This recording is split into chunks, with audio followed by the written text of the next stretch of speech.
There are situations that seem absurd, and others that make us question whether reality truly exists. This was the case of the man who entered the lion enclosure and ended up exactly as everyone knew he would. But do you really know who this man was? What was his story? And what was his journey that led him to a lion's jaws? In Parabá, Brazil, a man entered the closed area where the lions are kept. And logically, everyone already knows what happened. This isn't a secret to anyone. The scene is horrible, and every event has a story behind it. Sometimes these are complex stories to tell, much more complex than just a guy climbing down to be devoured by a lion. Imagine the complexity of a story that leads to someone scaling a nearly 6-meter wall and entering a lion's enclosure to meet their death. It seems like a movie scene, but it isn't. It's the purest and saddest reality.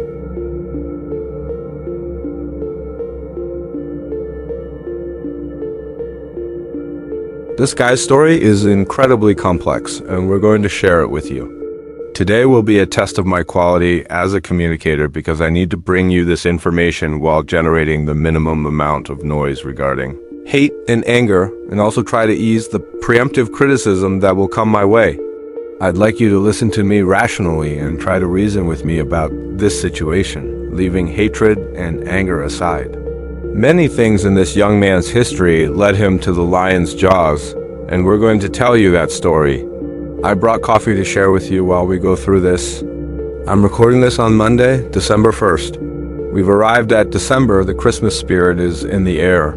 So listen with that Christmas spirit as I have this coffee with you to tell this story. Come with me to learn about the complex trajectory of this young man, from the beginning of his life to the lion's jaws, and of course, passing through all these events. You'll see that it has a lot to do with public authorities, negligence, public security, and a series of other things. On the last weekend of November, children and parents were walking through the Arruda Câmara Park region, known as Bica in João Pessoa. A park for environmental education with plants and animals operates there. The park is a zoobotanical haven covered by remnants of Atlantic forest, featuring 500 animals and 80 species, including elephants, lions, macaws, and alligators. One of the main attractions is the lions, kept in an area that attempts to reproduce the animal's natural environment, although on a smaller scale. Currently, the area houses only one lioness named Leona. She usually stays alone in the enclosure, but previously shared the space with 3 other animals in previous years. According to local reports, she was raised alongside her parents, Dara and Sada, and later shared the cage with a male lion for several months. All 3 have passed away, leaving only Leona. Obviously, besides being well protected, this area has a wall of approximately 6 meters to make clear the danger of being face-to-face with a lion. Let me make this clear from the beginning. Rumors spread, people said and disseminated false information, taking advantage of the situation by claiming that Leona would be sacrificed. Folks, that's not going to happen. The lion isn't to blame for what happened. When that young man climbed down, he put an end to his own story, and she, only by survival and territorial instinct, went there and bit the guy, which was enough to take his life. It's a giant feline defending itself from danger. Just as everyone was startled when they saw the guy there, she was also startled, and her survival instinct kicked in before his mother could cry at the funeral, although his mother had already passed away. So that's it, you understand? We can't blame the lioness for anything. It's good that we make this clear. Everything was going well in the park when suddenly the individual scaled the wall and descended to the lion area with great skill. People watched and recorded the situation, asking themselves why a guy was doing this. Well, you can probably imagine what happened to him. Yes, Leona took his life. The body was removed, the park closed for a determined period, and the police are investigating what happened and what motivated that man to do this. Was he trying to end his own life? Was he running from someone? Was he in a psychotic episode? What the hell was happening with him? As a good storyteller with many years telling stories in classrooms, hearing stories, reading stories, and telling them to you here, when I looked at that, I said to myself, man, there's a lot of Brazil in this, and there's a lot of complexity in this situation. This wasn't just some guy who randomly entered there. There's a dark story behind this. And our thing is to bring the dark story to you. This one is extremely important because it speaks to me deeply. We went after the answer about the guy who died in the lion's jaws, and the guy's name is Gerson. Gerson was 19 or 20 years old, from João Pessoa, and was a well-known figure in the city's peripheries. The first moment we looked for Vaqueirinho to understand his story, what we found was sensationalism. Oh, the guy had more than 10 arrests. He was a criminal, a bum, a thief, had killed others, things like that. Police and influencers were saying that Lioness freed society from evil and so on. And I said, man, this story isn't right because I know plenty of criminals and thieves, and if this guy with 10 arrests that people are talking about had killed several people, at least one person there, I should have heard about it. Someone should have told me, sent me a message. I was kind of amazed. Then I saw a video of him that I wanted to show you. In this video, I noticed, and everyone watching noticed, that Vaqueirinho wasn't, as they say in my region, very good in the head. We went deeper and talked to people from the region, finding people who knew Vaqueirinho. They told us that Vaqueirinho appeared on those trashy police shows all the time. He appeared being mocked because it was always small crimes he committed or things related to mental imbalance. And even the police liked him. They treated him as if he were a clumsy kid who was into crime but was totally clumsy and didn't offer such great evil to anyone. I'm not saying he wasn't a criminal. I'm saying, okay, he had 10 arrests. Not necessarily 10 charges, but 10 arrests for giving quite a bit of trouble. There's a video where he's at an elderly person's house who was his relative, and the elderly person and he are fighting. It seems the elderly person is also troubled. There's one where he jumps into someone's house and he's kind of lost there. There's one where he fights with a popcorn vendor. There's one with a street vendor. There's one where he threw stones at the police, and he was always taken and treated as if he were problematic. We went after Vaqueirinho's story, and this is the moment I need to have my coffee to talk with you. Setting aside this issue of the arrests, I'm not saying he didn't commit small crimes. Yes, he did, but nothing like executing people, robbery, that kind of thing. Vaqueirinho's story is this, and I think everyone needs this information. Vaqueirinho suffers from a pathological condition, that is, a serious mental illness called schizophrenia. This disease became very famous when the movie A Beautiful Mind came out about John Nash. Russell Crowe played the role of John Nash, a brilliant mathematician in game theory, truly brilliant. He even won an Oscar, and this movie became quite famous because he saw things. This is the disease that in the old days, people who had it were called crazy, mad. In my region, they were called confused. Oh, the boy is confused in the head, sees things, has delusions. Schizophrenia brings delusions to the person. The guy hears voices, often feels like he's in a parallel reality, and many times doesn't even understand what he's doing. It's very difficult to control his behavior. He lives with a disorganized head. It's an absurd suffering, and so what happens? The state should take care of people like this who suffer from schizophrenia, who have mental suffering. They need intensive care. They can't stop taking medication. They can't stop seeing psychiatrists, and many times they need to be hospitalized when they're disorganized.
The person who made this connection for me was my psychiatrist and great friend Fernando Fernandez, who is an exceptional guy. Follow him, by the way. He has a channel here, Psychiatrist Fernandez.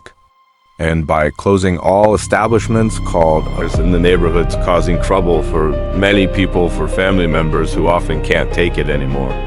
In Vaqueirinho's case, if he's a criminal, he would go to a... Vaqueirinho was born, and he wasn't very neurotypical from the start. But at the beginning of adolescence, he starts to develop, to hear voices, to live a bit in a parallel reality, to have episodes, and he develops a disease that his mother already had. His mother was schizophrenic.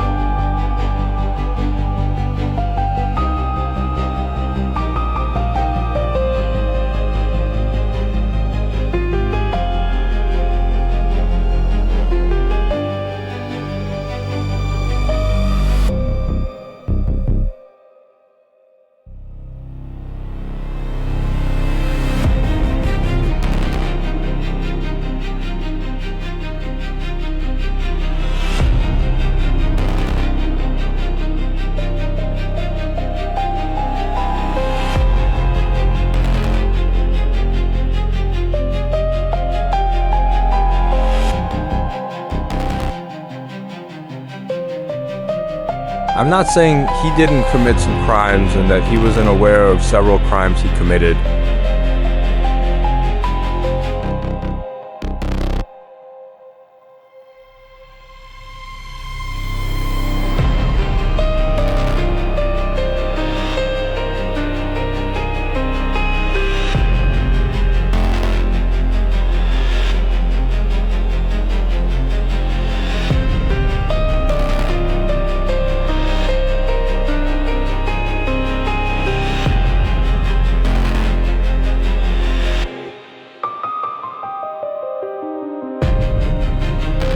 Take this message from the social worker, guardian counselor, who ended up taking care of Gerson for several years, Vaqueirinho.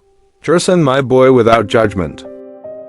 How many times in the guardian council room did you tell me you were going to catch a plane to go on a safari in Africa to take care of lions?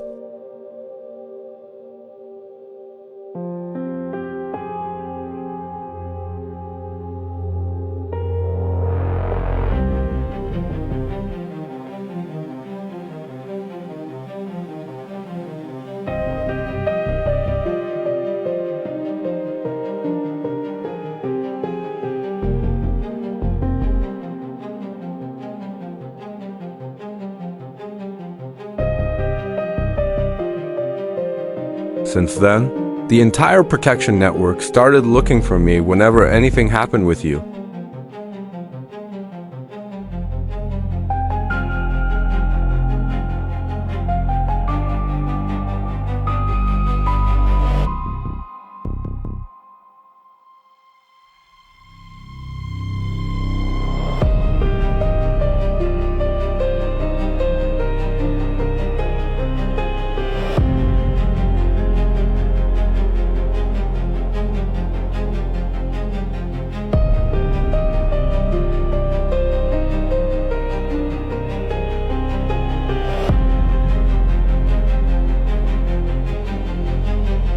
For close friends, it's no secret. I have a tattoo here related to this, which is the tattoo of a dream of freedom.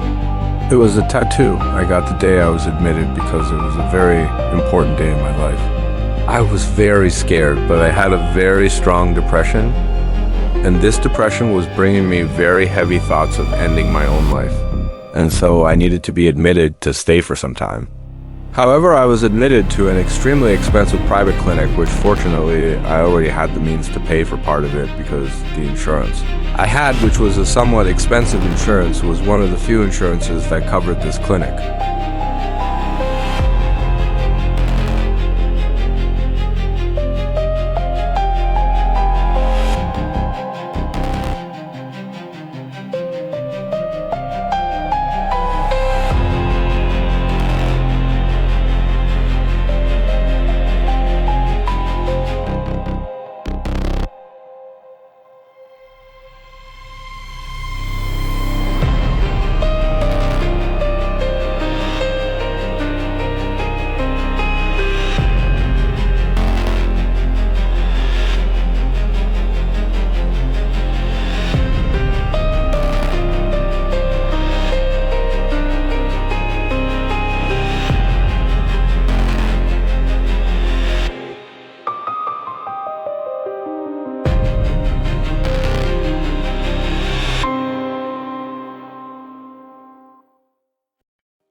Adnazinho was a hairdresser, a barber who worked nearby.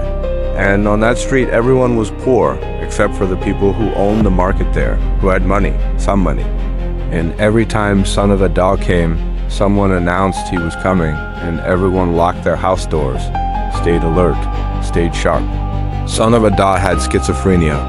I only learned this much later, but for us, he was simply crazy. Just crazy who could do something bad.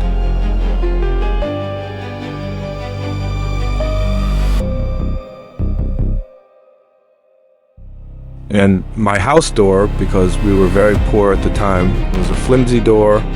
Any push would knock the door down.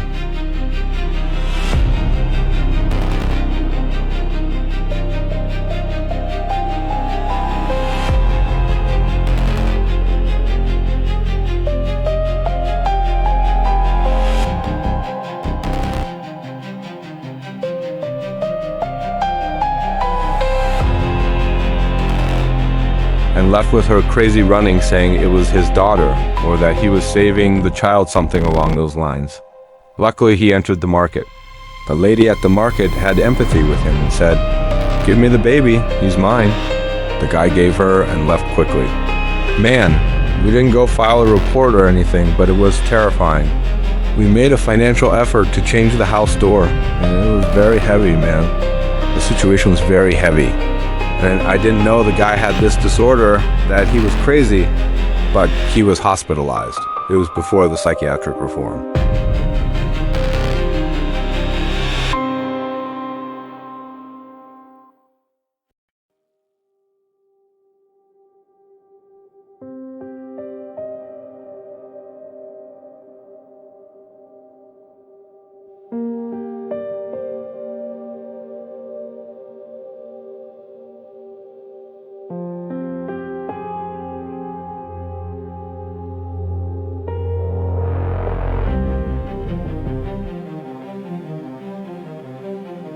Man, many things happened.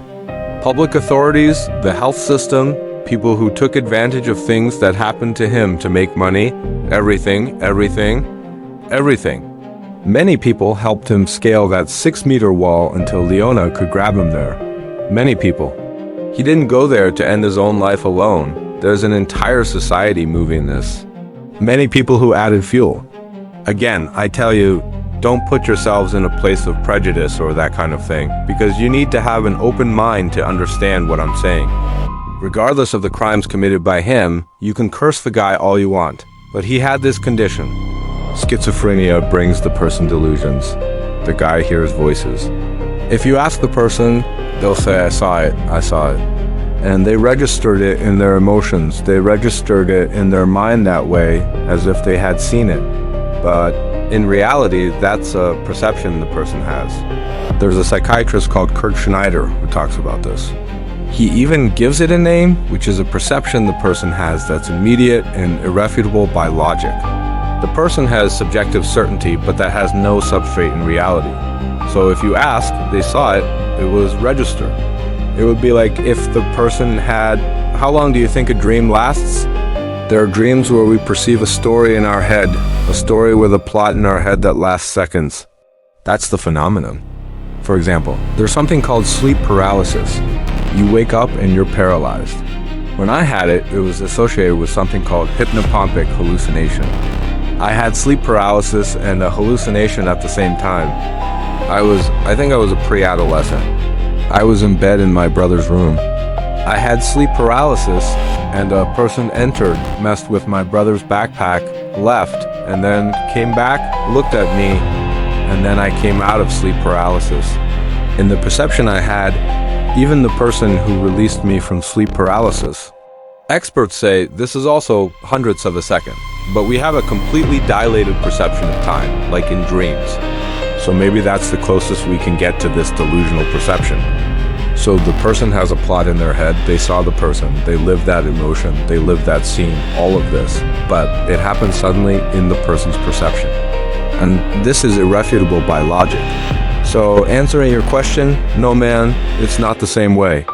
It's kind of like the plot we had of the dream of, 20 minutes in our head, but that actually happened in seconds.